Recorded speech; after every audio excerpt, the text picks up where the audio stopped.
Hi, and welcome back to Still Rolling Jiu-Jitsu. Today on Still Rolling, we're joined by someone who has carved his own unmistakable path in martial arts. Steve Hordinski is a fourth degree black belt and the founder of Katharo Training Center in Littleton, Colorado. He's one of the most original movement thinkers in Jiu-Jitsu today. Steve teaches something beyond technique. He helps people discover their own natural movement instead of copying someone else's version of the art. His work is all about instinct, efficiency, and uncovering how your body is actually meant to move. And behind all of that is a powerful mindset. Steve's a believer in manifest destiny, the idea that your path and your growth are things you actively create with intention and discipline. That philosophy shows up in how he trains, how he teaches, and how he approaches life. Today, we're diving into his story, his movement and philosophy, and the way he helps people unlock their potential through awareness, intention, and authentic motion. Let's get into it. Yeah, I know that you know RJ. How do you know RJ actually? Oh yeah, so RJ trains with Robin, and Yeah. Robin and I have known each other for many, many years. Uh, Okay.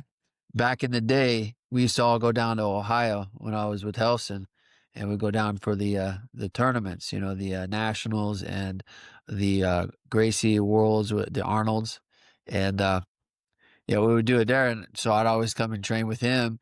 We became friends. He was a competitor, I was a competitor.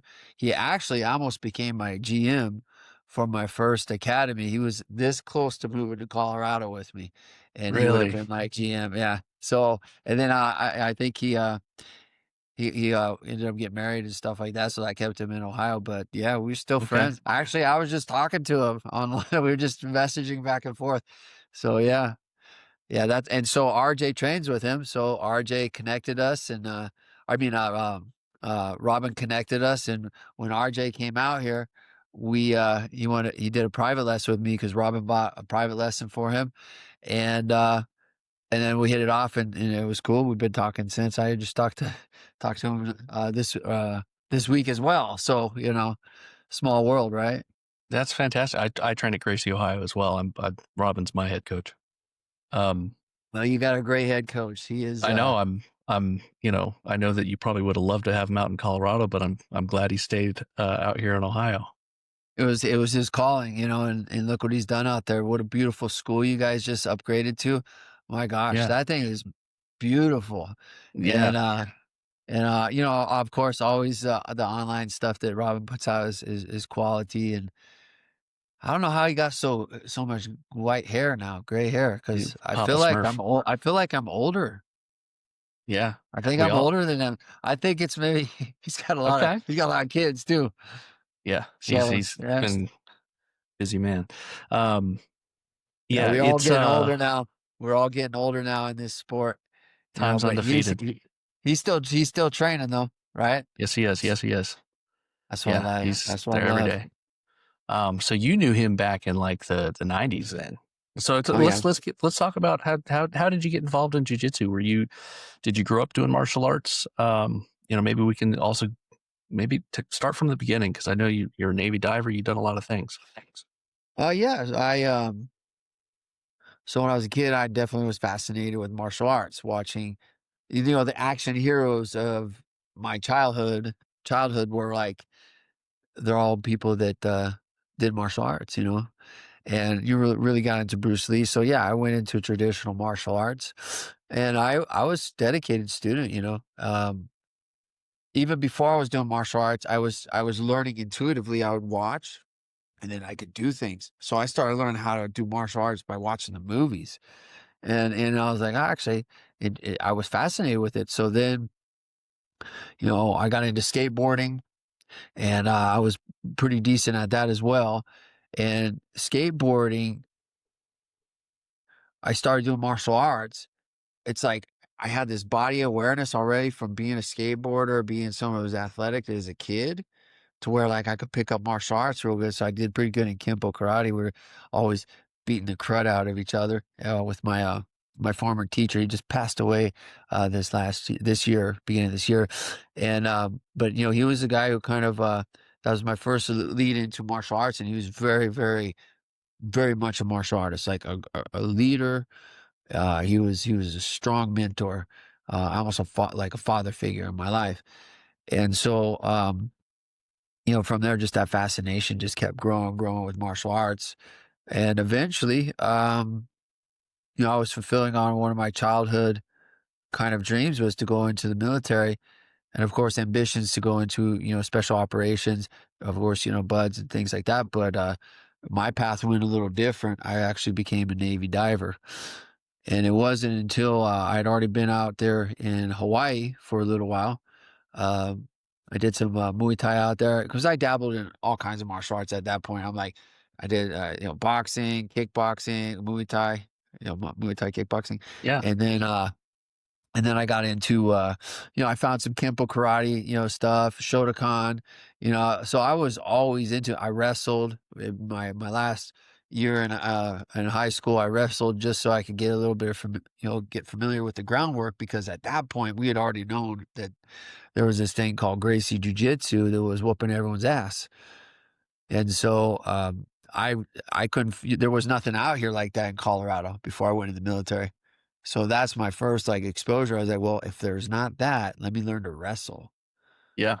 So I learned to wrestle first. And then, and that didn't help me when I met Phil Cardella when we were in the Navy together. I met Phil Cardella and then, he whooped my ass pretty clean. I mean, there was no surviving that, man. Like if the Yeah. guy wanted to murder me at that point, I had a realization the first time I got choked out, I was like, if this guy didn't let me go, I'm dead. He Yeah. just took my life. I was like, man, I got to learn this. Yeah. That's the reality of it. Uh, Especially when you have those first experiences of you do not have any control and they can do whatever they want to you. Oh yeah. Yeah. Are you part of that morning crew with RJ? You guys do the Yeah, 6 yeah. In a.m.? fact, this morning he and I we were drilling partners. We rolled and drilled. Oh, that's cool. Um, yeah. So I, he's a good dude, man. He's who, who teaches the 6 a.m. there? so it depends. So we have uh the 6 a.m. on Monday, Wednesday, Friday. Matt Wattenberger's teaching the fundamentals. So let me Um, ask you this. Does Robin come in and do the 6 a.m.s? Once in a while he will appear in the I'm gonna morning call him and out. you I'm can gonna call tell him out. he's not happy about being there in the Hey, morning. I do my 6 a.m. class Wednesday. Every other Wednesday, I come in and teach my 6 a.m. class. It's so Okay. good. I love it because I got a lot of my old OGs. Robin Yeah. needs to get there. I'm telling you. Okay. I'll It's pass that awesome. word. It's awesome. I love that 6 a.m. class. Man, I Yeah. don't know. You know, man, it's so cool, man. It's such a small world, bro. Yeah. I We're can't believe lucky, it's man. happened.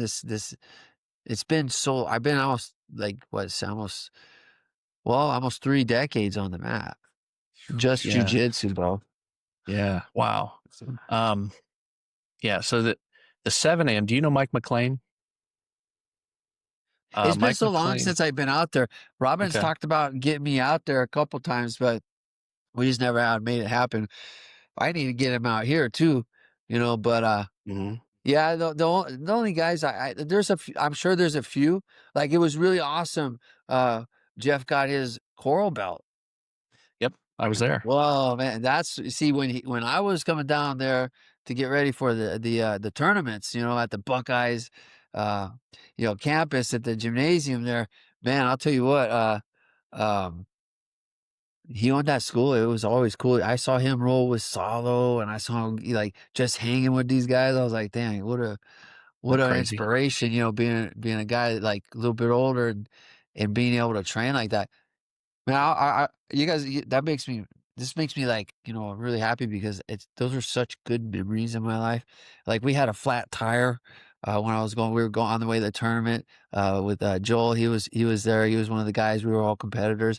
And I remember we got a flat tire in the middle of winter to get to the tournament. So after the tournament, cause those tournaments went forever. Like Yeah. they would go to like midnight and beyond sometimes. And we had to go fix that tire in the middle of winter in Ohio after a tournament. But Frozen bolts. we had double golds. We had double gold medals. But I had double golds. I think everybody had gold medals for that That's awesome. tournament. That's really Yeah, cool. man. Memory lane, bro. Thanks for it, man. Yeah. I love this. Yeah. Mike is one of our primary coaches. He's a fantastic. I think he's two stripe black now. I mean, Hell um, yeah. real good dude. And we also have General Mike Ferreter. He's a retired 3-star special forces general who lives in Central Ohio now, and General Ferreter coaches in the mornings, usually at 7 a.m. on Wednesday, Friday. Gosh, I'm thinking of his name. I'm trying to think of this guy's name. He used to come down and train with me a couple times. He did. Came to Colorado specifically, train with me. Black belt from you guys, Tom. Do you remember? Is Tom Tom still there? Fleister. Yeah, Tom. Yeah, He's still yeah. there? Well, he Once a came down while. twice. Yeah, he came Yeah. down twice to see me. Okay. The Yeah. first time I was like, let's go. And, it was kind of like, um, whatever happened that first time we trained together and he took classes, the next time we battled for like a long time. And I kept him underneath me most of the time, but I could not finish him with my favorite choke. And then he goes to me, oh yeah, Henry Aiken showed me this. I was like, oh, fucker. So I was like, oh, I go on, hate it when Tom, they go know on, my Tom. tricks. Yeah. You got, yeah, that's cool, man. So Yeah, how'd that's you good. how I'm glad he's still there, bro. I'm glad he's still with you yeah. guys. How'd you end up That's out awesome. in Colorado?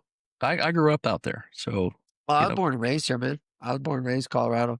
Yeah, Oh, my family, we have my grandfather, set up shop here. Or no, what was it, one, two, so I'm like three, four generations of being in Colorado. in the Denver area or okay. Yeah. So yeah, my dad's out here. My brothers are out here, most of my family's out here. Have some family that some distant family in like the East Coast as well, but for the majority we're all out here in Colorado. And yeah, my dad trains jiu-jitsu too. He's 75, teaches self-defense, helps me with fundamentals. I Still was gets out there. listening to you on another podcast today, and you talked about you actually awarded your father his black belt. So Yeah. you were able to kind of reverse that normal uh natural lineage way direction, however you want to put it. What Yeah, was that well, like? How did he get into jujitsu? And was it well, just yeah, what happened is my father, so my father was one of my biggest motivators in the military. I was a shithead kid, and even the day before I was about to go to boot camp, I was out there partying with my friends, going away party. Well, I didn't want to leave my girlfriend at the time. I was like, no, I'm staying. I ain't going. yeah?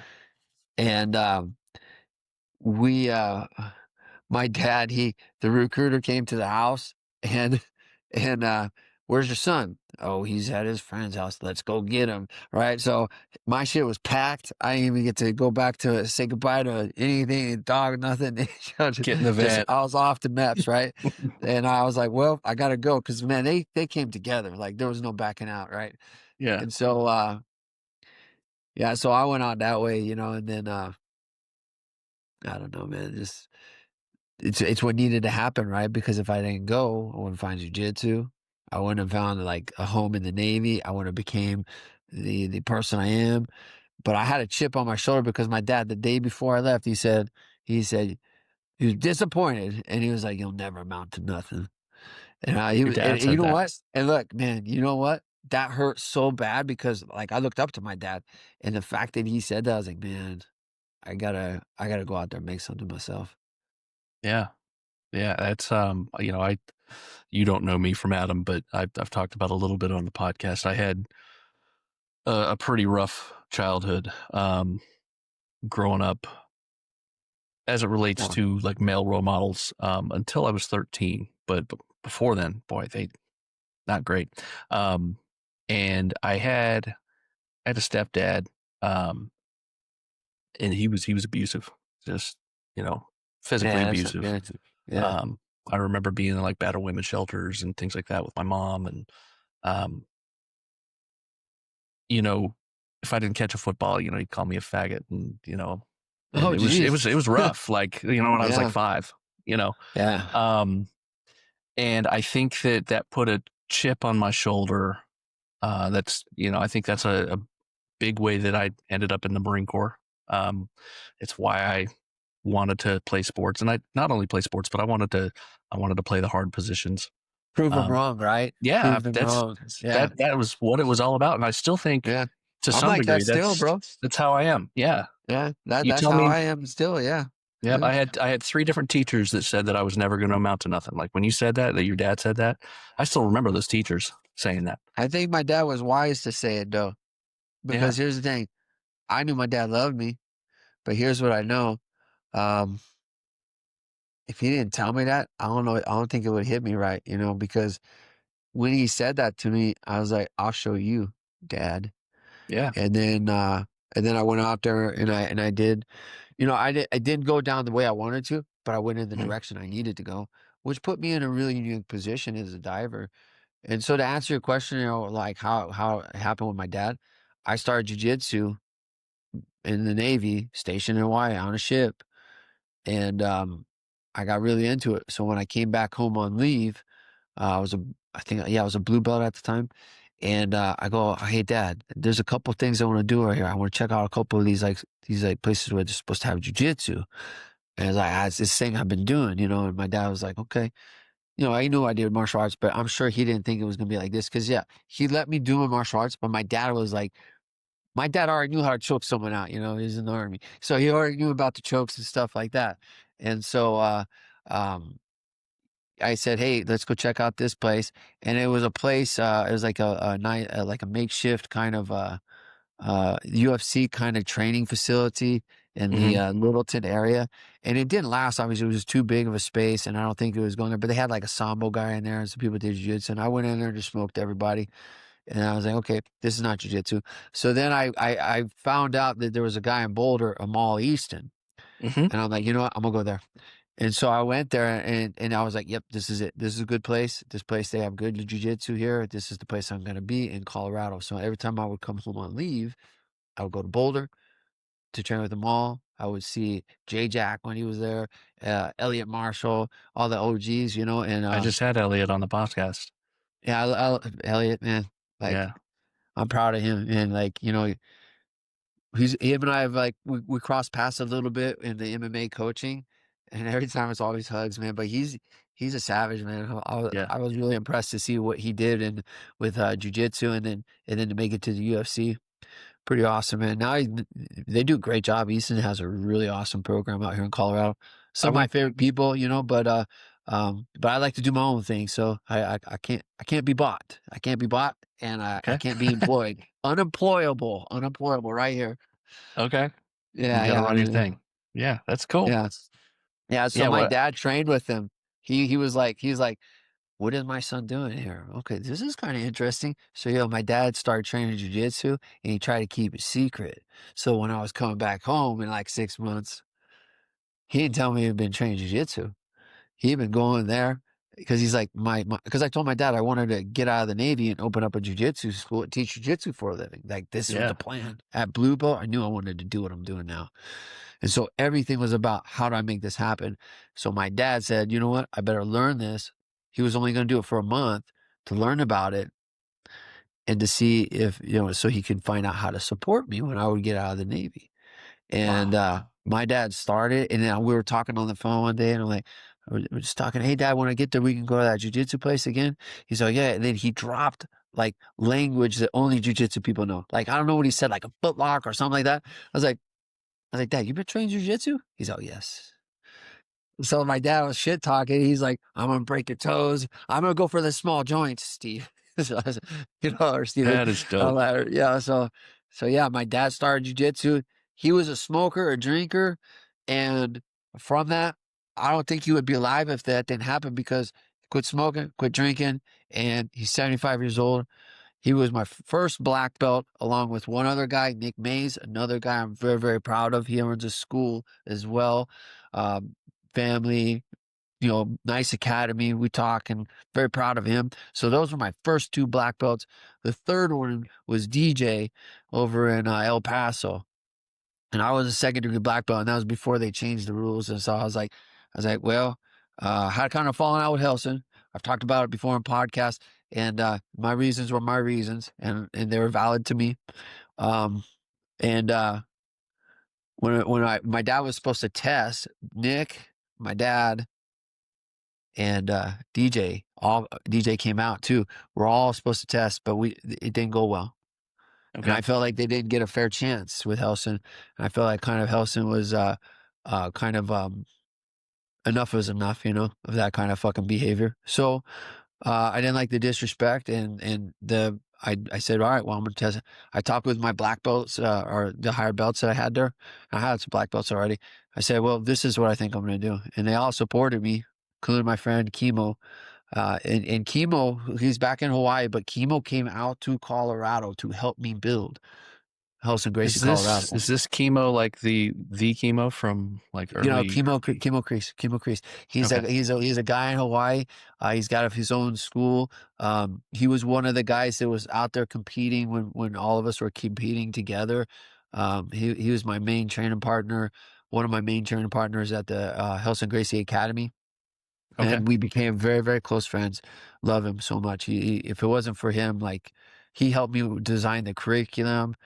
He gave me this, like the idea, which I still use that outline today that he gave me because I was like, that's all the stuff Helson taught, So, yeah, we run that curriculum still to this day. But yeah, man, it turned out the way it needed to turn out. That's for sure. That's okay. You're not the first person to have a falling out with an instructor at some point. I know a lot of folks that, they start in one spot and for whatever reason or another, they go in their own direction, and that's okay. Yeah, yeah, There's I have enough space nothing for but love everybody. for him. Yeah, I have Yeah. enough love. I have nothing but love for him. I Hmm. mean, Helson, I love him to death, but there came a point where I had to choose myself and my family, choose my family over carrying a name like that. And I thought to Hmm. myself, why would I be building someone else's name when I should be building my family's name, my family? And so we changed to Katharo Training Center. And after I talked with my black belts, they said, "Hey, we support you in doing that." So I was a little bit nervous because I'd never done that before. I'm like, I don't know, but I promoted those three guys, and I don't know how many black belts I have now because over the years, um, some of them leave, for whatever reasons. I've had fallen outs with black belts, but I've probably got someone in just about every school in Colorado Hmm.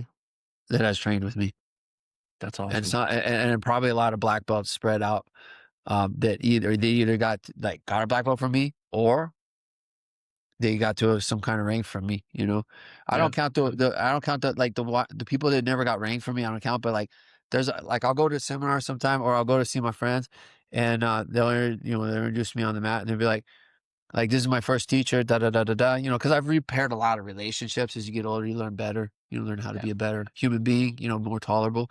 Everybody's got their own quirks. I was just kind or quirkiness about them, but like I was just kind of on my own. I was on a mission, it couldn't be stopped. And when I go there, it's like it's kind of makes me tear up sometimes because it's like, yeah, I trained with you. Yeah, I did. Yeah, I got my belt from you. But, oh, I got a purple belt from. I was like, holy. But I've been doing it 3 decades, and I've Yeah. touched a lot of lives with my jujitsu. Not everybody likes me, but most do. The Hmm. ones that don't, they loved me at one point in time. Now they Yeah. hate me. That's on them. Well, I think everybody is going to be a villain in someone else's story somewhere, I'm okay with that, and I Yeah. posted about that, bro. It's Did you? okay to be the villain in someone's story. Yeah. You know, I try to be a good person and I try to be a positive human, but I also know that there are some people that, I'm not their flavor. So, Yeah. that's okay. Yeah, that was a hard thing for me to learn too, because like I always take it personal because like I am a perfectionist. Hmm. There's it's it, that's a double-edged sword. Like I'm a perfectionist, so my jujitsu excels. My Hmm. understanding, my business, things like that. But I'm a perfectionist, so I take all the blame. Like when there's a falling out, I'm like, what did I do wrong? Do you And think I don't know that. on, Go ahead. do you think on some level, some of your past experience, do you think on some level that chip on your shoulder, you still feeling like maybe you're not doing enough? Oh, all the time. Like Yeah. that's real. But you know what? I know what it is. See, I Hmm. think it's okay. So I've done a lot of like leadership work, and one of the things that I learned when I was I became more bold in my speaking after doing a course called landmark education.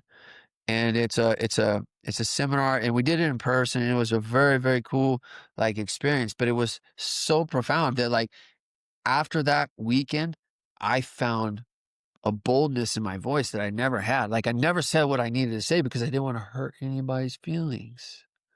I didn't want to, I wanted to be accepted, be liked. And in doing that, I didn't really know, like I never, the only thing that was pure and real in mine was my jujitsu on the mat.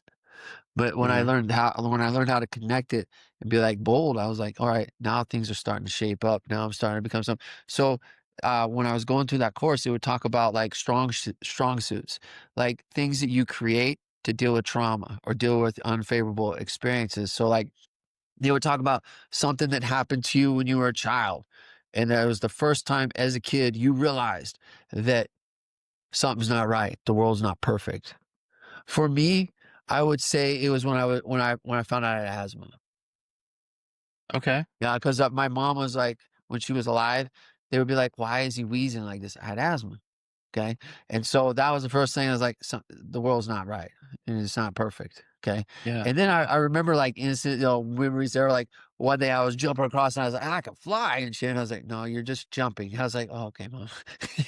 Like I had this like imagination that was pretty wild too. And Yeah. and I think imagination, well, like they say, Napoleon Hill, imagination, the workshop of the mind. Yeah. So I spent a lot of time in that. And then so they talk about that these traumas, and like after that you experience like, okay, what did I learn? What am I gonna do so I don't feel like that again? So I don't feel weak. So what I do?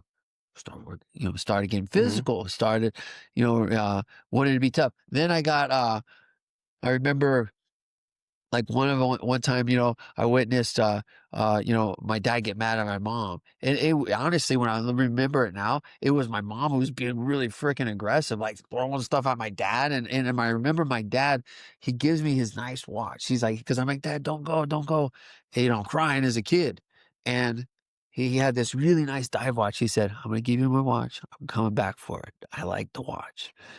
And so my dad gave it to me, and I was like, "Man, I hope he comes back." I don't even know how to read time yet, really, but I'm like, okay. So he came back. He didn't fit my wrist. And Yeah. I was like, I remember like that was the first, like maybe abandonment. And shortly my mom and dad got divorced. And so abandonment was like a part of the thing. So then I would be like, what did I create out of that? Hmm. What kind of resilience? What am I going to be there? I'm going to be independent, Okay. right? That So the works. first one is I'm going to be strong. I'm going to be independent. Okay. And then, when the first time I experienced rejection from someone who I was like a girl that I was like in the neighborhood here, that was like, we would play out on the street, ride bicycles. And one day she said, I look like a frog. And I was like, oh, so then now what's created out of that? Acceptance, wanting to be accepted. So those three strong suits, and then all that translated into be a perfectionist. Be the Okay. strongest, be the baddest, be the smartest, be the most togetherness, like it became like obsession with perfection. And that ruined my life, but built my life at the same time until I realized what it was. It was a Hmm. tool to use and to turn it on when you needed it. So Yeah. it's kind of like they say letting that animal out of the cage. That's that animal for me. And it's vicious, ruthless, and it is out for results. Like, Yeah. and that when you operate like that, some people ain't ready for that shit because you have no time for BS. You have no time for excuses. You don't like that is a weakness that I see in myself. When I see in other people, I'd be like, you're too weak, and that was not knowing what was going on there. So then that was spewing out fucking like problems, like offensive, you're being too offensive to people because I was used to that environment because being a Navy diver, they don't fuck around. They like fucking figure it out or get Yeah. out. And I don't think people that kind of shit, that's why I was built for sales. I did sales jobs after the Navy because I was like, earn your keep. Simple. Hmm. That makes sense to me. What That you all kill, you take resonates, man. home. Yeah, what you kill, you take home. Hmm. If you don't, you starve. Resonates Yeah. with me. So I wanted Yeah. results. My first job out of the Marine Corps was sales, and I had a month pretty early on, and it wasn't doing well. My manager told me I wasn't a real salesman yet, Oh shit! and And then you became a salesman, right? I broke the Did you, company record the next month for the fuck most yeah! You sales see what I'm that he's saying? You doing like that. I was like, you yeah. get it. So Yeah. you tell me no, I'm going to go knock it out of the park. Watch this. You know, Um, that's awesome, bro. That's yeah. awesome. So Navy diver, how did that work as far as, and I don't understand asthma. I've never had asthma. I don't know much about asthma, but I know it makes it hard to breathe, Oh man, I which is wasn't even important if you're a supposed to be in diver. the military. Yeah, I wasn't even supposed to be in the military, bro. Yeah. How how Like, did you how did you like manage Matt, that? I lied on my Okay. form. Yeah. All right, so here's the order. Marine recruiter, fill out the thing, check the asthma block. Do you have asthma? Yes. Denied. All right, fuck it. All right, maybe I didn't want to be a Marine. I go to the Army, same thing. Okay, denied. I was like, fuck, I'm running out of choices here. I was like, definitely not going to do there. Nothing against the Air Force, but I was like, the Air Force wasn't for me. I was like, Right. all right. Well, I remember my dad telling me about the Navy SEALs. So I was like, well, maybe I'll just do that. But this is the third time, and you learn, right? I'm not the Sure. smartest guy, but after two You times the adapt. same result, I'm like, you know what? Do you have asthma? No. And I'm like, oh shit. You're I qualified. just signed my life a lot away, literally, because you're not supposed to die. I knew. So I did a diving class, like a scuba class, that was available for when I was in middle school, because it's a little Hmm. different back then. So we had a swimming pool right by the middle school. I was at Carmody Middle School, so we had a swimming pool, and so I did swimming. That school or that swimming, they offered a scuba class. I said, yeah, that makes sense because I want to do that, right? And so I get there and they say, if you have asthma, you can't. So I couldn't do any of the fun stuff because they said, you're not supposed to dive with asthma. So I had the fins and I was holding my breath and I swam down. I was like, well, at least I could hold my breath for a while. But I was like, fuck, I want to do that. So when I was signing that and I knew what I was going to do, I was like, well, it's either going to work or it's not. And then it became closer and closer because, like, all right, I put in my package a few times to go to Yeah. dive school. While I was an Ingeman. I got stationed on the USS Frederick, LST 1184. It was stationed in San Diego at first. And the first thing I did once I got out of boot camp, went there, is I already lied about asthma. Now I had vision problems because my vision wasn't correctable to the requirement to go into buds. I was like, well, shit, I'm just going to show up and see what they do with me. So I literally, on my off time, I went all the way down to Coronado Island. I got to the quarterdeck. I said, hey, I want to do this. How do I get a waiver for my vision? Guy pulls me off us. We can't. You can't. Man, I'm like, fuck, what do you mean I can't? Like I came all this way. I came all this way. And then it got worse. I was getting stationed, the ship was getting stationed in Hawaii. So I'm like, Yeah. fuck. Now I'm away from what I want to do. And I want to be all the way in Hawaii away from my family because I had family in California. The plan was that I was going to see family every weekend. And the thing that really got me is the no, right? At first, Hmm. I was like, shit. And when they first came on the board, when I first came on board the ship, they were in dry dock and they did search and rescue swimmers. And everyone they sent failed. I was like, well, maybe I'll do search and rescue. At least it's getting me somewhere in the direction of where I want to go. So I did that. I met a Navy diver there. Okay. I was like, okay, we're getting somewhere. And I did that. And I was search and rescue swimmer along with one of my buddies, Jeremy Witters. And he trains with me to this day at my school. We're both from Colorado. We ended up on the ship together. And we did search and rescue together. We saved what was it? We did two rescues, like actual rescues, right? Yeah. Together, which was super cool. And then I put in my package to go to dive school. And it got shot down one time, two times, three times. And what I did the third time, I jumped the chain of command and I called the dive detailer. Hey, they put the number on the back. If you know where to look, you're like, okay, I need to call this guy right here. He handles Yeah. that. So I called the Navy diver detailer and I said, hey, I put in my package three times. And they keep shooting me down for bullshit because they needed someone to run the engine room. like number 3 engine room, and I was shit hot. So I mean, I Gotcha. wouldn't say I was shit hot, but I knew how to fucking do the job. Okay, there were people way Hmm. more motivated than me because I didn't want to do that job. But I found jujitsu on that ship, gave me a new lease on life. I said, fuck it. I don't care about going to Bloods. I don't care about any of this stuff. Now, I found jujitsu. I can whoop, man, this is a superpower. And so I was like, I didn't care anymore. But what I did care about, I was coming up on orders. I had to pick somewhere. I was like, how do I stay in Hawaii? So the whole reason why I went to Navy dive school, the whole reason why I knew deep down that, like, I remember they said, you're not supposed to dive with asthma because you can die. I was like, fuck, but it was worth it. So I went to Yeah. dive school.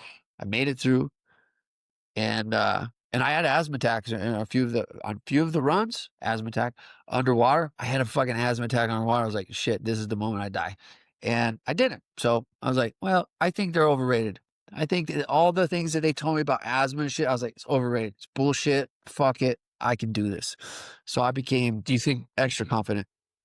do you think it was a thing where, I guess you had been diving a lot, right? When you had your asthma attack, like you were a comfortable diver at that point.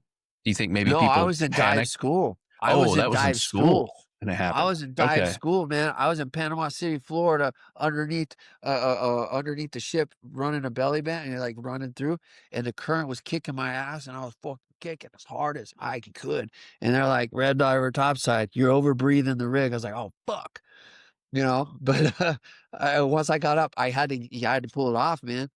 And to this day, I know someone probably gonna watch it. That fucker, that fucking Hordinski, right? But but I said I was like, you have to, after they take your Yeah. hat, you get unhatted. Diver on deck, diver okay. Diver on deck, are you okay? Yeah, that was just hard. It was a lot of current. I was over breathing the rig. You know? And here's the deal. I had my grandfather smuggling in, mailing into me inhalers. So I had an inhaler on me at all times. They didn't know. I'll Holy go shit. bathroom and I'll use it. Like I was like, that's how much I wanted to do jujitsu in Hawaii with Elson because I saw a future there. See, I saw that Helson's jiu-jitsu was better than everybody else's.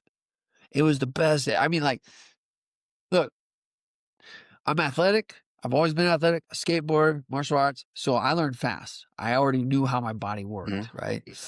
So I excelled fast because of that. But what I saw traveling with Helson when I went to Brazil to train out there, when I was going to Hoyler school, they put me with the blue belts and I was just smoking everybody. So the next time I went to the training session, I was with purple, brown, black belts in that technique line. And you know what? I did good as Okay. a blue belt, 4th degree. I was like, fuck, I went to the motherland. Hell's Jiu-Jitsu works. We went to California to compete in a Gracie All tournament. We kicked everyone's ass. We all took gold medals. Barrett was with us.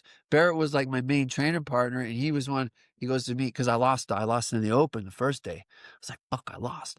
And Barrett says to me, he said next to me, "What's your game plan?" I was like, that's a good question. I don't have a fucking game plan. So I said to Barrett Yoshida, this is Barrett Yoshida. I said to Barrett, I was like, what do you think I should do? He said, you should pull guard and put him in a triangle.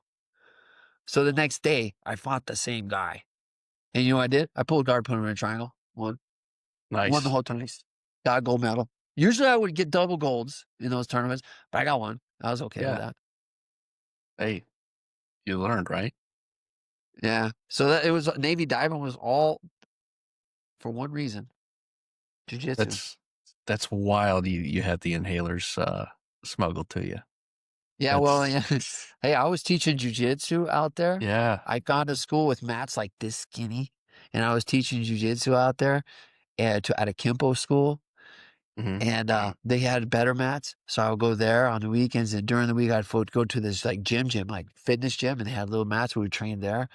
I would train in the barracks where we were staying. We'd put on BDUs, and we'd just go out there and we'd fight each other. So Hmm. we'd do it in the dirt. Like you come back like muddy and everything. We were fighting out there like that. Um, yeah, I had a key to the dive school.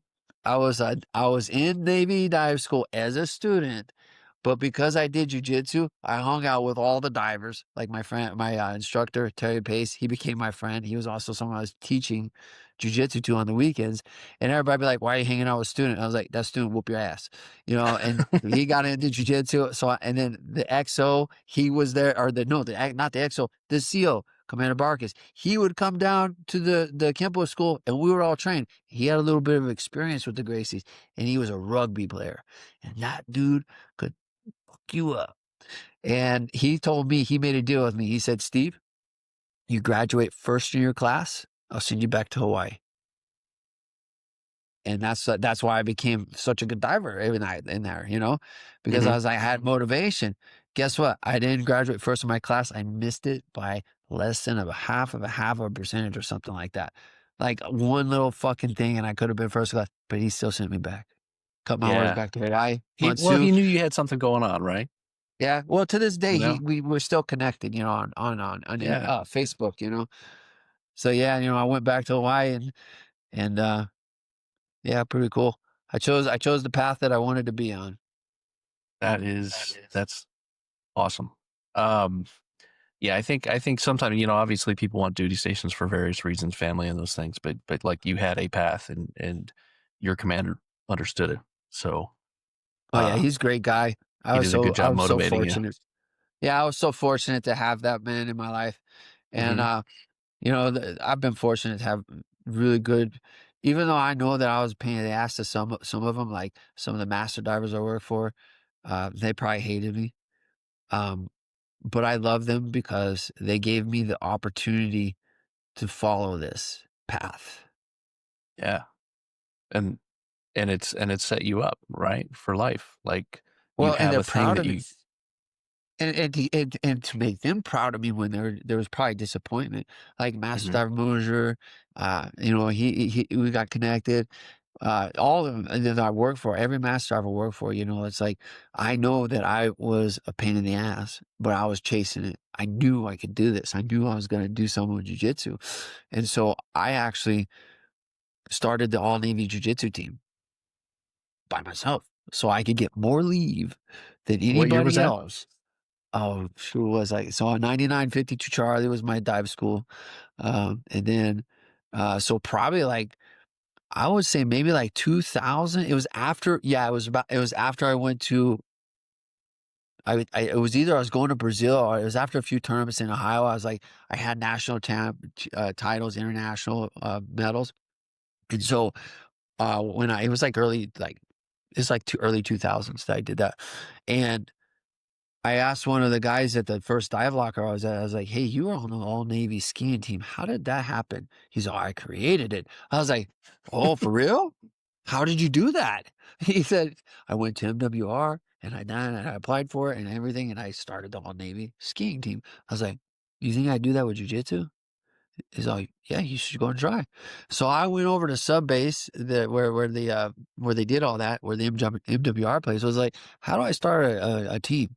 I'm a jiu-jitsu competitor. I've been winning a lot. I have a lot of titles, a lot of championships. I said, hey, I wanna start a team. And so I filled out the application and everything, and they fucking approved it. And guess how many people were on the team? One One. fucking guy.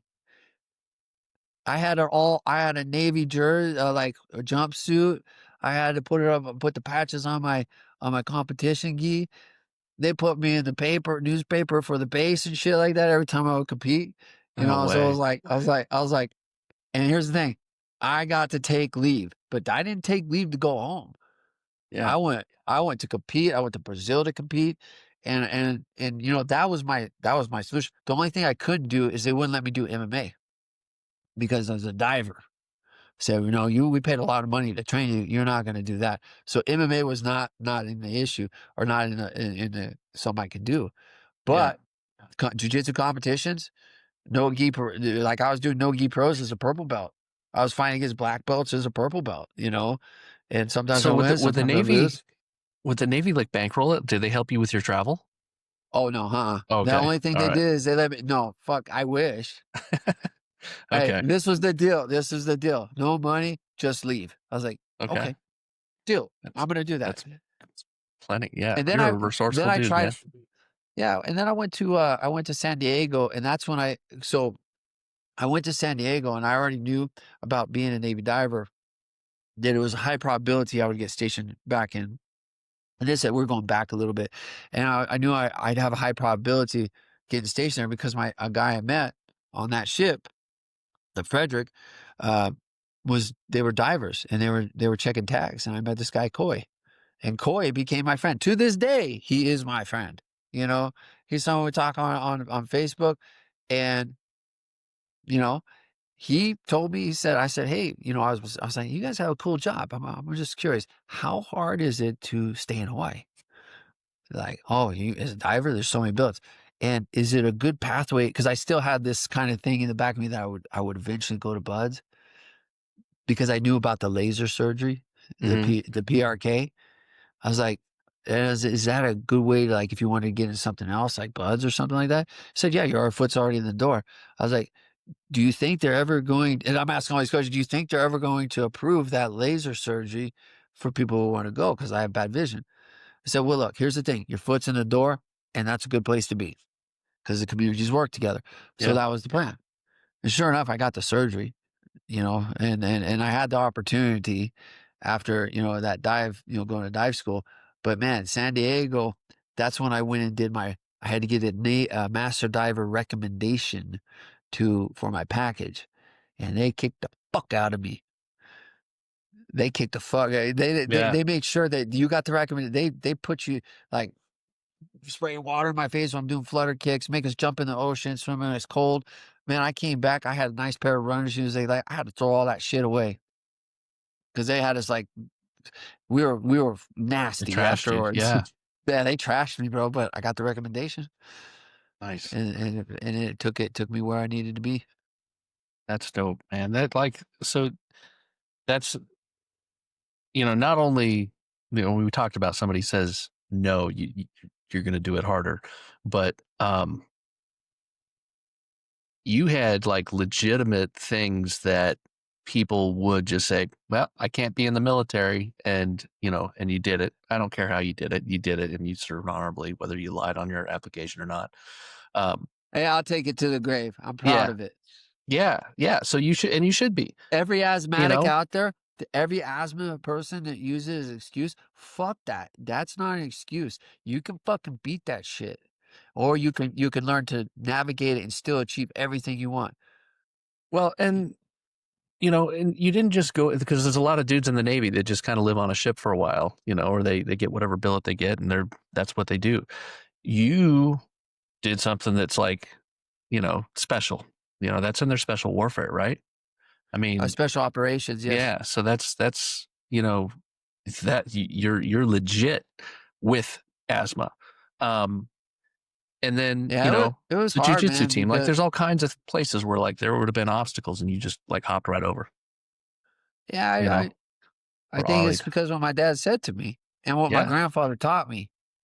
What my grandfather taught me as a kid and what my dad said to me, knowing that I knew how to be and I yeah, wasn't. I was fucking up. I was getting a lot of fights when I was younger.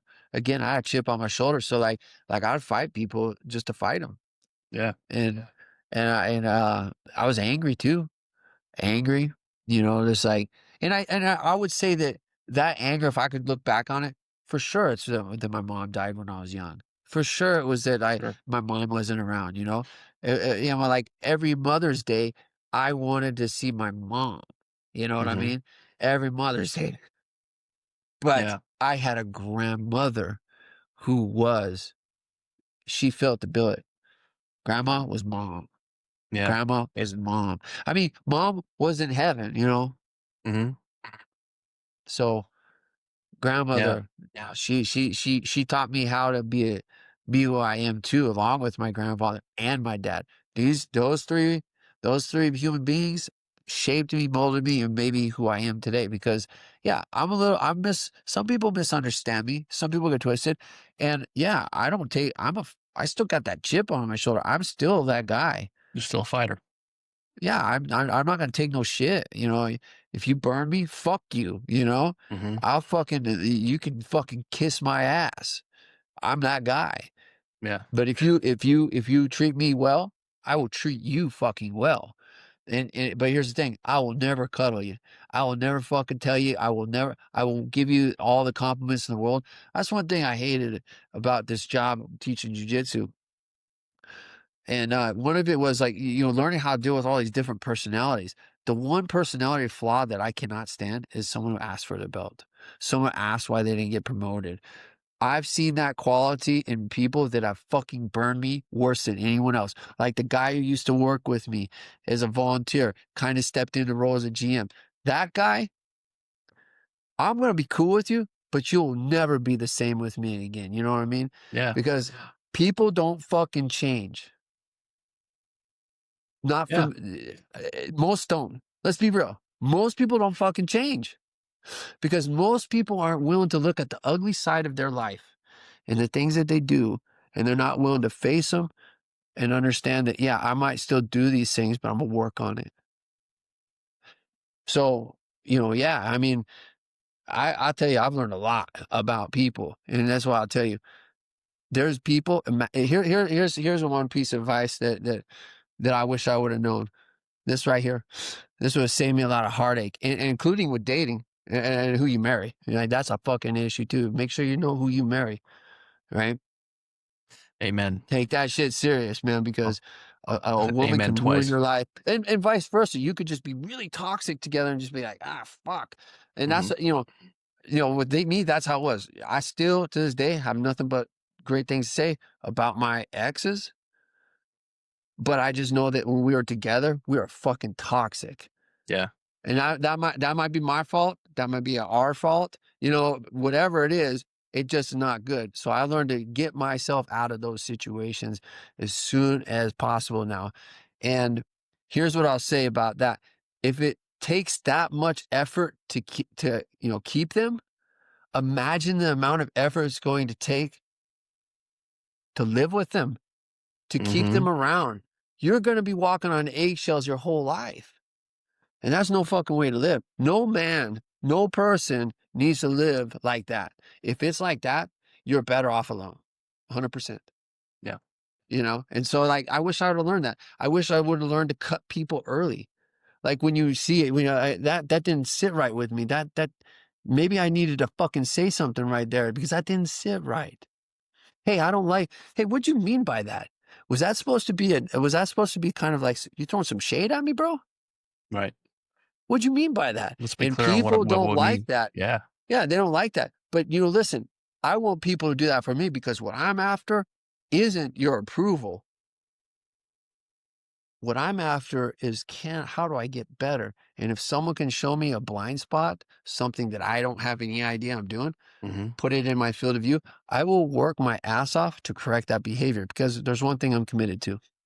And that's being a good person and that's helping people and supporting people. That's also fulfilling on this idea that I had in my head, my dream that I'm still chasing. Yeah. And you hit one goal, you set a goal. You hit a goal, you set a goal. Otherwise, what are you going to do? Sit here? No, you're going to fucking get worse.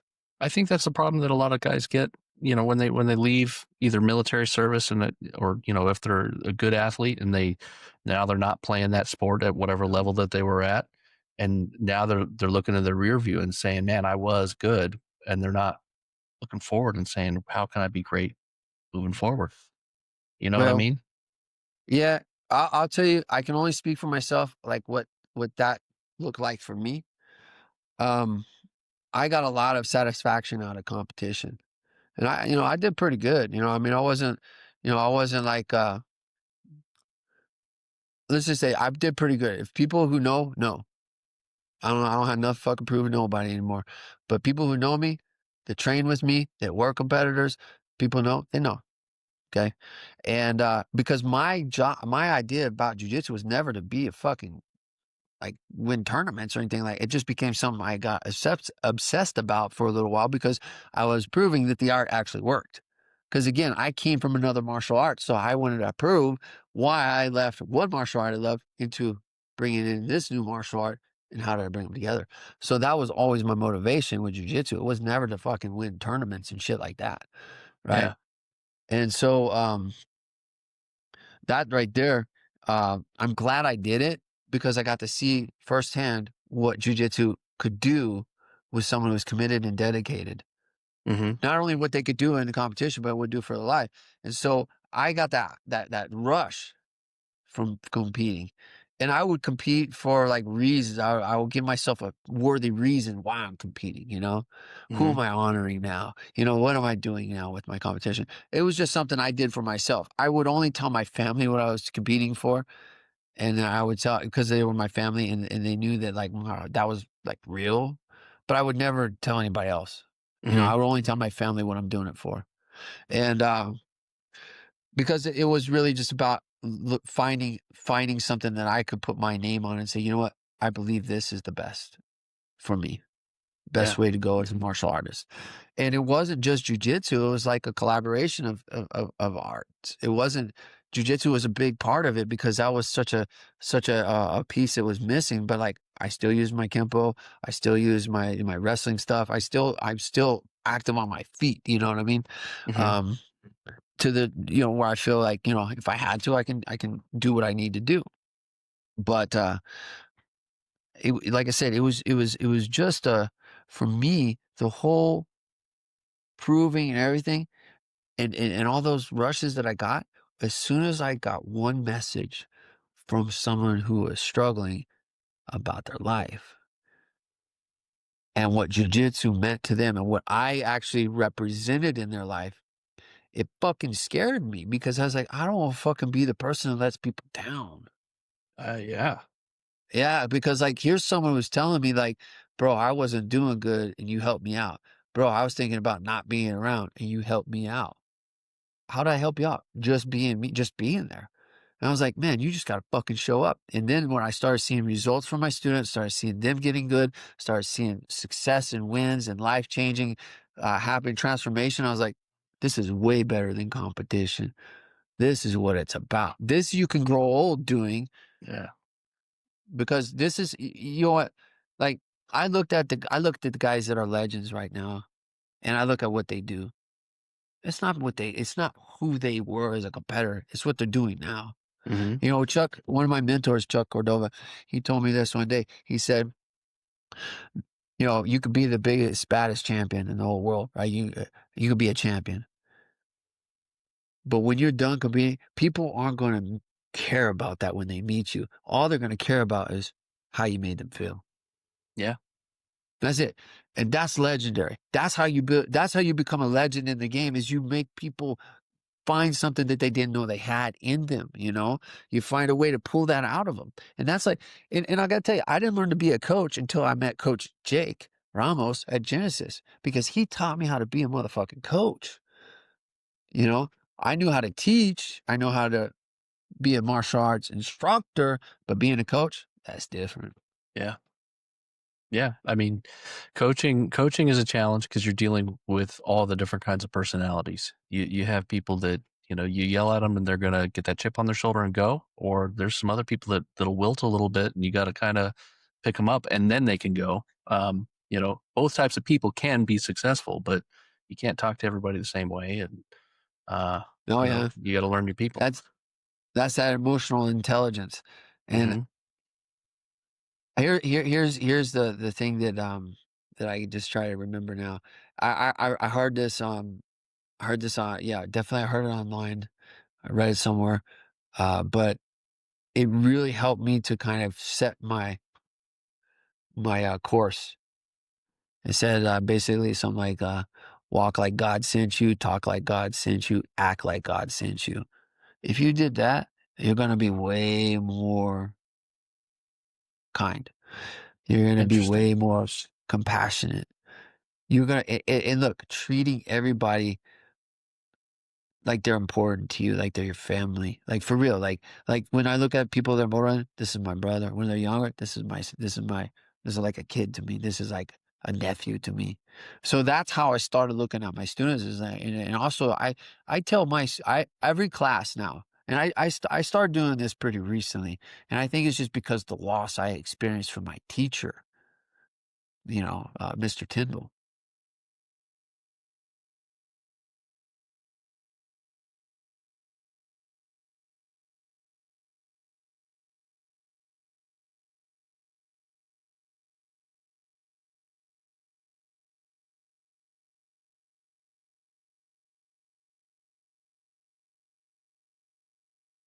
Take your time. That's why I tell my students every class and when they leave that I love them. And I mean it. Love them. I love them because they're part of my life, and they give me the purpose, and God gives me the direction. Yeah. 'Cause that took a long time for me to just not be stubborn about God. How about that? Like, yeah, I mean, I've always been someone of faith, and I wouldn't say I've ever lived like that, you know, but I've always known about God, you know. And it wasn't until I just kind of surrendered that I like started seeing the magic of that, you know. Like my pastor would tell me, he said, "There's a lot of coincidences to a man who prays." Hmm. And ain't that the truth? Holy cow, man! Like, you know, Yeah. you pray and like things happen. You know, it's like, you know, and I know some people out there. Even the atheist believes in something. Even the I atheist is think you have to. spiritual. Yeah, yeah. I mean, like that's what's crazy about it. Even a person who's not a believer is part of the process of believing because you We're don't here. believe in. I mean, like, but also like you're saying, I don't believe in God, but I believe in this, or I believe in spirituality. It's like, so you believe in God? You believe in a creator? Okay. Well, hey, I just glad I know the creator's name. No You matter know, how I many look. ways you break it down, at some point there's creation, Yeah, right? there's intelligence, right? Yeah. Intelligent design around everything. Like it's amazing to me how that you can do this without really thinking much about it. I mean, Hmm. you take robotics and do that. What the fuck? They got to write massive programming to make it do that, and it doesn't even do it as well. Right. With jujitsu, we can shift our balance. We can have so much awareness in every part of our body when we're fighting people in motion. That to me fascinates. I think jujitsu gives you a vehicle to express the human machine. Yeah. Let's talk about that a little bit more because your philosophy on movement. I've seen some things on your social media that you know that I haven't seen other places. Um, Yeah. you posted something with a spiral B and how you were moving. Um, can you describe it? Yeah. Well, first off, this is something I learned from my teacher, Cameron Shane. He's a six blade black belt. I think he's first degree or maybe he's second. I'm not sure. Um, so I got hurt pretty bad. I've been pretty bulletproof most of my life, and I found myself in an injury where I couldn't walk for 2 months. I couldn't even sit up. I had to eat laying down, and that's when I saw my whole life fall apart. And actually, that's the time when someone that was important that was helping me with, you know, my life, helping with the academy, decided to bail on me. Man, I was horizontal, couldn't even fucking move. And this is a person who's supposed to be a fucking friend. With friends Yeah. like that, I'd rather not have them, um, to be honest. And no, I'm sure that everybody has their reasons, but I tell you what, I wouldn't do. I wouldn't leave someone I care and love about while they're hurting, Yeah. while they're down and out, while they need help.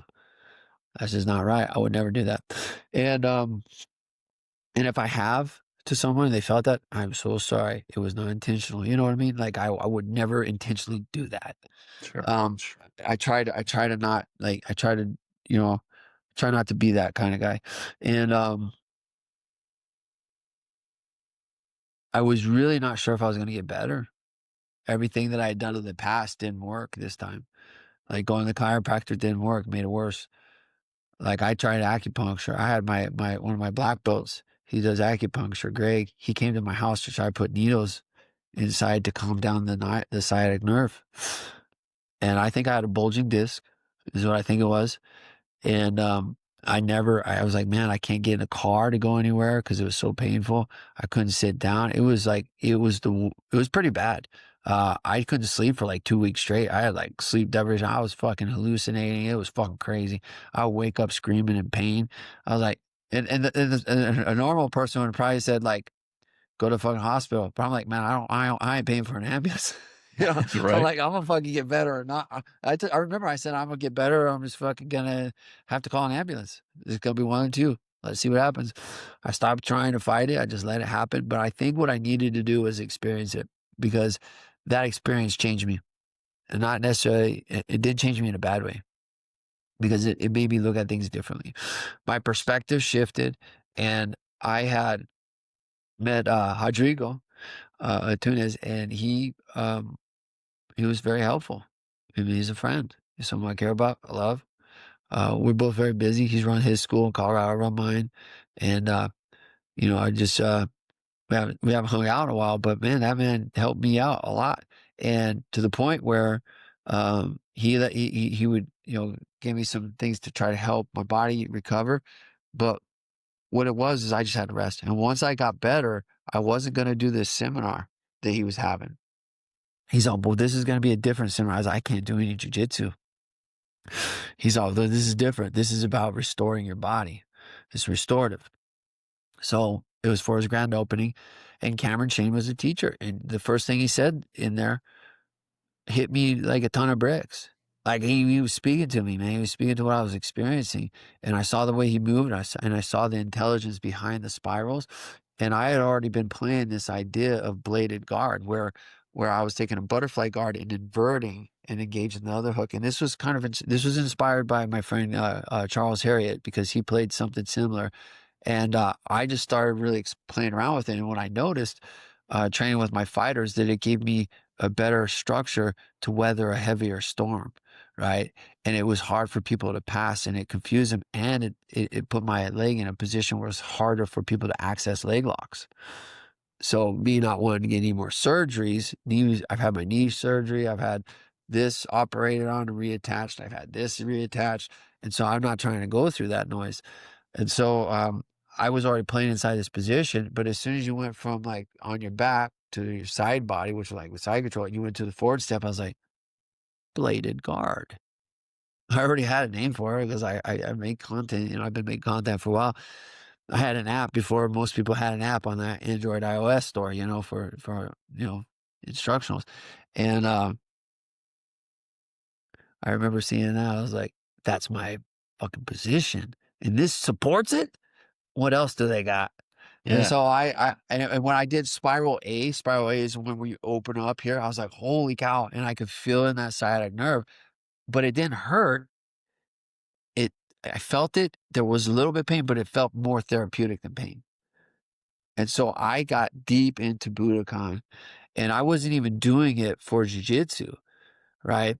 But I was doing it for my body, but I was like, I want to learn more about this. So I went to the camp in Whitefish, Montana. And I went out there for a week, and that transformed that changed me again, leveled me up, because then I could see what it was. And I remember having a conversation with Cameron, and him and I became close. I mean, like in my school right now, Budokan is part of what we do, Budokan Mobility. It's even on my sign. Like I changed my sign from Katharo Training Center, Jiu-Jitsu and Fitness to Jiu-Jitsu and Budokan Mobility. Because, Okay. but we had a conversation when I started seeing the connection there. I said, well, this is like the language of Jiu-Jitsu. We don't have anything like this. Every other sport has something that supports their art, but we don't. But then you look at this, you're like, this does. Not only does it restore your body, build your body, and give you mobility, flexibility, and mind body connection awareness, it's training intuitive movement patterns into your body, into your programming to where you just fucking move like that. And what happens to be is those movement shapes are structurally sound to take damage. So it makes you stronger. It's like armor for the body. Not only does it make you move better, it makes you more durable. Because I've sustained injuries since then, but they haven't put me down. Like Yeah. I recover faster, and I'm about to be 50 years old. I'm recovering faster. What the fuck, you know, and I'm not on like gear. I'm not on TRT or nothing like that. I'm all like natural diet, Gracie diet. I have some supplements I take, but they're all natural shit. You know, Yeah. and but the movements. I remember talking to him. He said, "I have this idea, Steve, Budokan Jiu-Jitsu." I thought, and he had talked with Sanji about, I guess, kind of the backstory. I don't know the whole backstory, but this is kind of from my memory. And who knows? I'm getting old, so if I fucking get some shit wrong, I'm fucking almost 50 years old. What the hell? I can't remember what I did this morning. Shit. Um, but he says Budokan Jiu-Jitsu. What do you think about it? And I thought to myself, wow, Gracie Jiu-Jitsu, I would never change to that. I would never be able to call myself that. But I came back off that camp and I was very quiet when I got back. I saw how disconnected the world is. Because up there, we didn't really have technology. We were unplugged. It was like tribal living. It Hmm. was like getting back to it. And we were doing jujitsu in the morning, or we were doing Budokan jujitsu. We were in the gym, in the dojo 3 times a day. We were doing a mind science where we would talk. And then the rest of the time, we're hanging out. We're actually, there's not TV. We're talking to each other. It's very like tribal. And I was like, this is how we're supposed to live. We're not supposed to be living this way, the way we are. So, that and some mushrooms. The last day I was like, yeah, sure. And Yeah. I got all kinds of information coming in because I'm a believer that those mushrooms do things to you they're spiritual and they should not be. You got to know, you got to have a reason to do that stuff, not just for Yeah. party. And I got what I needed.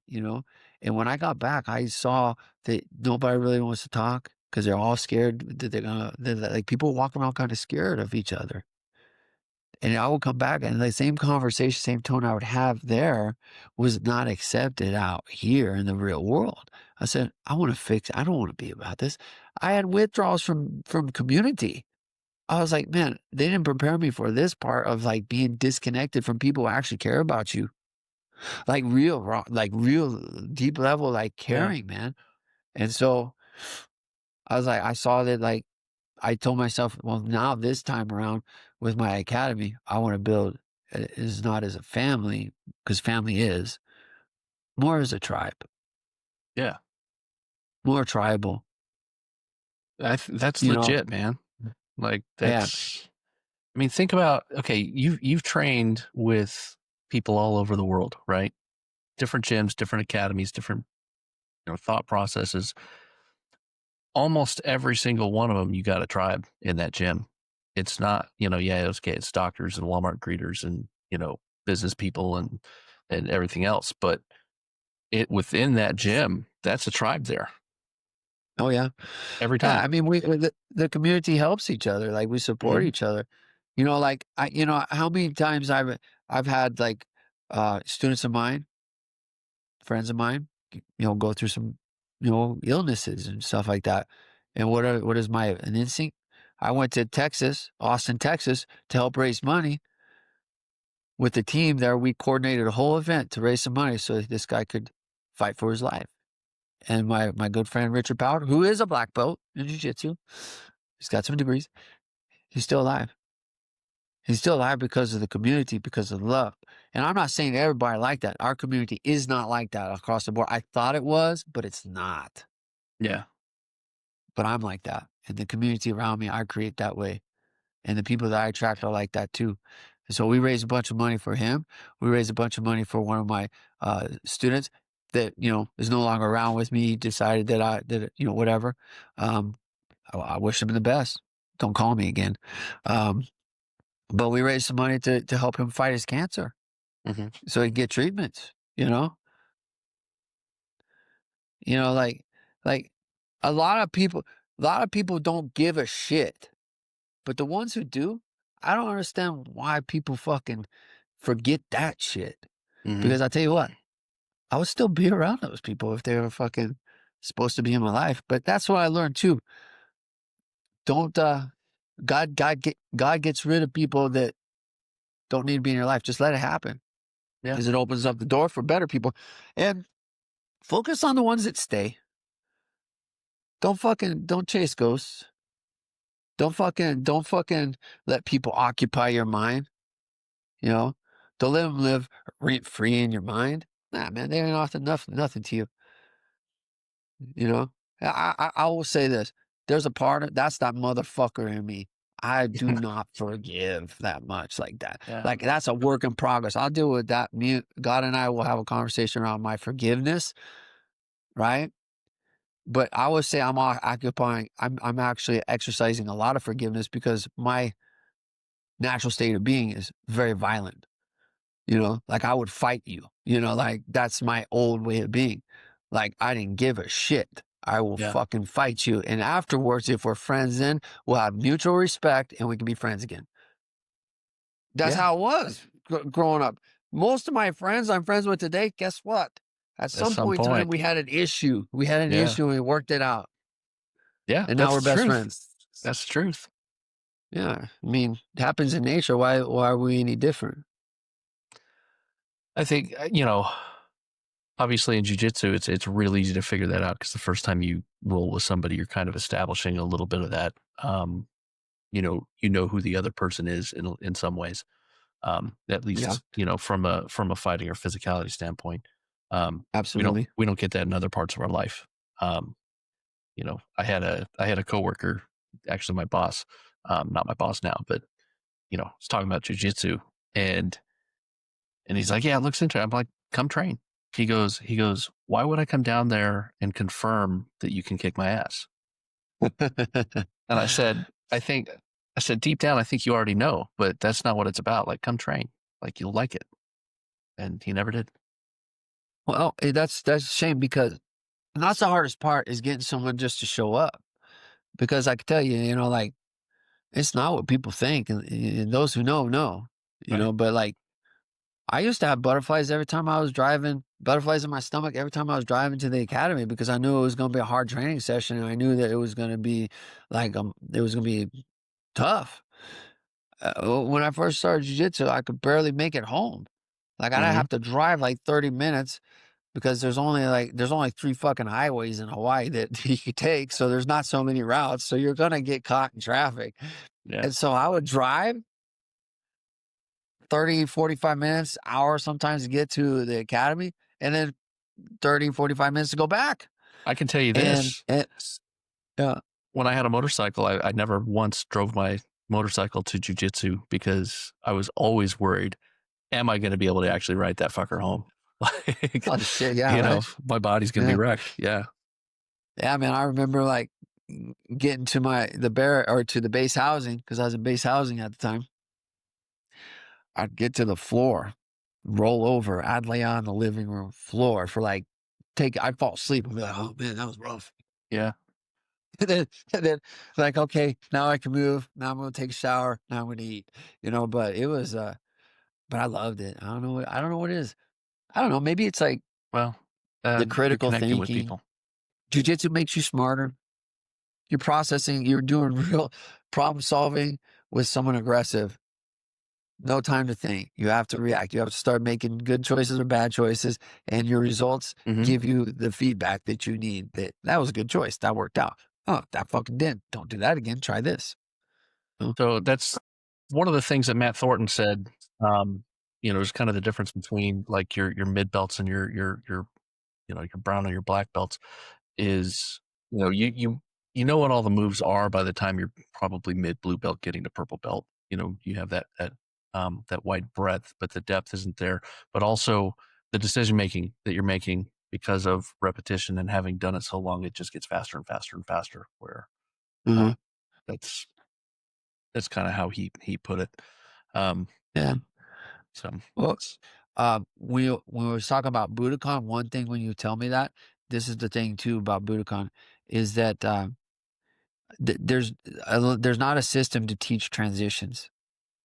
And the transitions that's the magic. That's the in between space that techniques have success or failure, right? That's where the study is. But like you don't spend enough time there because it happens in rolling. But with Budokan, you are spending time in those positions and you're developing a muscle memory, a structure, a strength, rotational force, and you're creating this. And I have noticed that in everything I do in jiu-jitsu or teach, that there's a Budokan movement that I can teach my students to help them get there faster.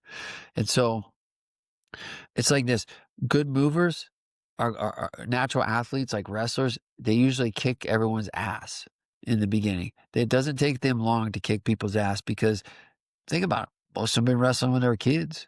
Yeah. If they're a state champion, they've been wrestling since they're young. They know how to move.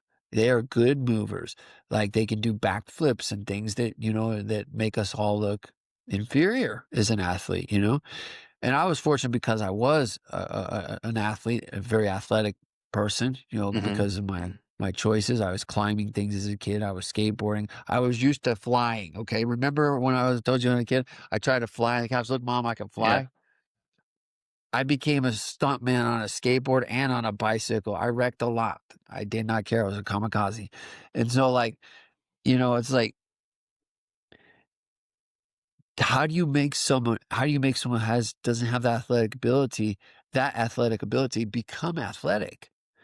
As you put them inside a Budokan program. And what you see is a complete transformation. So after running Budokan in my academy for 8 months to a year, it was about a year, I understood what Cameron said to me that day when we had that conversation about Budokan Jiu-Jitsu. And I messaged him, I was like, I see it. If I teach Budokan first, Jiu-Jitsu is easy, and Budokan teaches more Jiu-Jitsu than Jiu-Jitsu. I'm gonna go on record saying that because it did for me. And Yeah. not only did it take, like, if I had this much jujitsu knowledge, as soon as I learned to apply it over the last few years into that container, I have doubled my jujitsu knowledge now. And I have become a better instructor because I can teach people how to move. And not only that, I can teach people how to get back on the mat that have taken breaks after injuries because I can run them through this protocol and strengthen their body. Because the things that were popping on me, the things that I couldn't do, like lift my arm over my shoulder, I had to take it off like I would take off a wetsuit, pull it over and pull it down. I couldn't lift up my arm with a rash guard, but my Yeah. body got better without anything other than a massage therapist and Budokan. I don't go to chiropractor no more. I got I to don't dig go into get, I this. don't, yeah, I don't go to get pins and needles put in me. I don't go to, I don't need to do cold plunges. Like all I need to do is move. And I see the gal who does all the massages. I mean, she's like, she does the Rolfing, the deep, the stuff that hurts really bad. Hmm. She does that. And I do that like maybe twice a month. The rest of the time I do Budokan. And my knee, I used to have this problem where I would squat all the way down and this knee would go clunk, clunk, clunk. Guess what? It went away. How is that fucking possible? My back that was always an issue, doing that spiral, opening it up. No, I don't have back pain. I don't have pain Wow. unless I hurt myself. You know what I mean? I've been doing pull-ups every day for suicide awareness. Every day for 100. I'm on day 118 tonight when I do them. And now that I'm getting closer to my challenge, which is 50 for my 50th birthday in one shot, one hang, they're not going to be marine pull-ups though. I'm just going to tell you now, they're going to be fast and they might not look the best, but I'm going to do the best I can. But I've been doing pull-ups every day and I'm doing like 25 to 40 pull-ups in one shot. At 50. That's dope. And all I have is a little bit of pain in my elbow. And the reason why I have pain in my elbow, I thought it would be a good idea to take a collar from my old gi and ball it up. And I thought it'd be a good idea to do these and these. Yeah, they make your biceps big as shit, but they put a lot of stress on that tendon there, on that ligament there. And so I was calling Cameron. I said, Cameron, I don't know if I can do this challenge. He said, I don't know if you can do it if you keep breaking down like that. You got a long ways to go. So I was like, okay. So he gave me some advice. He told me how to fix my shoulder. Man, like I'm telling you, uh, this man is a blessing in my life. And Yeah. I'm so glad he's one of my mentors and one of my friends and someone I call a brother. I like it. So I've had great mentors like Master Kaiki. Man, that's all. Leaving Helson hurt, but finding Master Kaiki changed my life in a good way. So like I've been very fortunate. I love my lineage. I love the choices I made. And if I had to do it all over again, I'd do it just like I did it, but I would have cut people a lot sooner when I knew it was fucked up, when I felt something was off. That intuition we have, that's real. You Hmm. got to listen to that. Intuition told me everything I need to know about these people.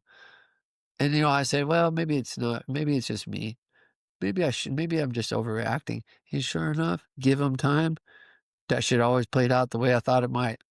Yeah. Interesting, And right? your intuition, your gut. I mean, we're programmed that way to be able to recognize I danger. think I think military people experience it more because even if we don't deploy or anything like that, we are training is we're training for something like so this your senses are heightened. Anytime I was diving, I knew that there was a chance I could die underwater because like a lot of diving accidents, Yeah. like there are friends that are no longer with me because of a diving accident, you know, and so like it was a dangerous job.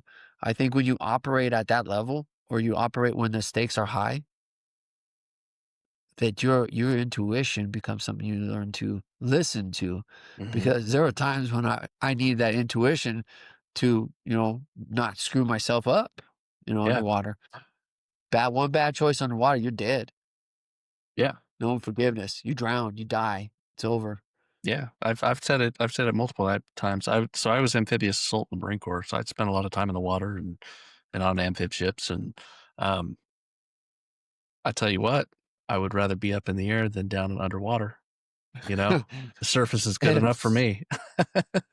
yeah, You and know. it's weird. I'm the opposite way. I like the water. Yeah. But I don't the air. Like I'm not trying to jump out of fucking airplanes or nothing. Oh, I would jump out of an airplane, you know, well before I'd do like any kind of deep sea, uh, you know, depth stuff.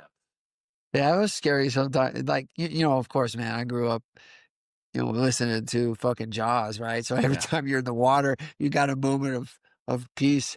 It's like that song always creeping in, dun dun. You're like, oh shit, I I remember when I fell. saw Jaws, I was scared to get in the swimming pool for like a summer. Like, Hell, you could lay in a bathtub with your eyes closed and still be scared of yeah, fucking in that song. And what's crazy, a lot of people don't know this about the movie, but how many times you actually see the shark through the whole movie? like twice.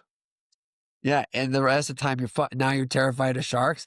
Yeah. That is a masterpiece on fucking, Well, it's because so getting you to it's what think. you can't see, right? Like, What I you can't mean, see is always scary. Yeah. and you've been in the water when it's dark. You Oh can't see yeah, anything. man. I Yeah, mean, nothing. you'll be finning.